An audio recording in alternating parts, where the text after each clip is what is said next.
ఆంధ్రాలో రాజకీయాలు ఓ రేంజ్లో ఉన్నాయి అనుకుంటే మన పొరుగు రాష్ట్రం తెలంగాణలో మరింత రంజుగా సాగుతున్నాయి.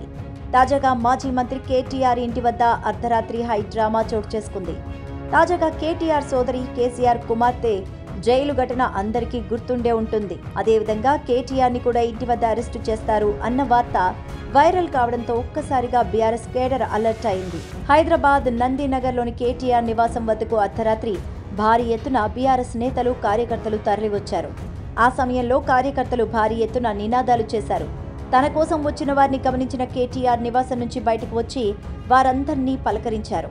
వికారాబాద్ జిల్లా కలెక్టర్పై జరిగిన దాడి కేసులో ఎన్నో కొత్త మలుపులు చోటు చేసుకుంటున్నాయి. దీనిలో భాగంగా ఈ ఘటన వెనుక బీఆర్ఎస్ నేతల హస్తం ఉన్నట్టు భావిస్తున్నారు. ఈ నేపథ్యంలో మాజీ ఎమ్మెల్యే అయిన పట్నం నరేంద్రరెడ్డిని కూడా అరెస్టు చేయడం జరిగింది. ఇప్పటికే ఆయన్ని ఏ1 ముద్దాయిగా రిమాండ్ రిపోర్ట్లో పోలీసులు ప్రస్తావించారు. విచారణలో భాగంగా నరేంద్రరెడ్డి ఈ విషయంలో కేటీఆర్ పాత్ర ఉన్నట్లు వాంగ్మూలం ఇచ్చినట్టు నివేదికలో పేర్కొన్న పోలీసులు కేవలం ప్రభుత్వాన్ని అస్థిరపరచడం కోసం మాత్రమే కేటీఆర్ ఈ పనికి పాల్పడ్డారంటూ పేర్కొంటున్నారు. ఇక ఈ విషయంలో కేటీఆర్ను ఏ క్షణంలో అయినా పోలీసులు అదుపులోకి తీసుకునే అవకాశం ఉంది అంటూ సోషల్ మీడియాలో జోరుగా ప్రచారం సాగుతోంది. దీంతో అలర్ట్ అయిన బీఆర్ఎస్ నేతలు, కార్యకర్తలు, అభిమానులు రంగంలోకి దిగారు.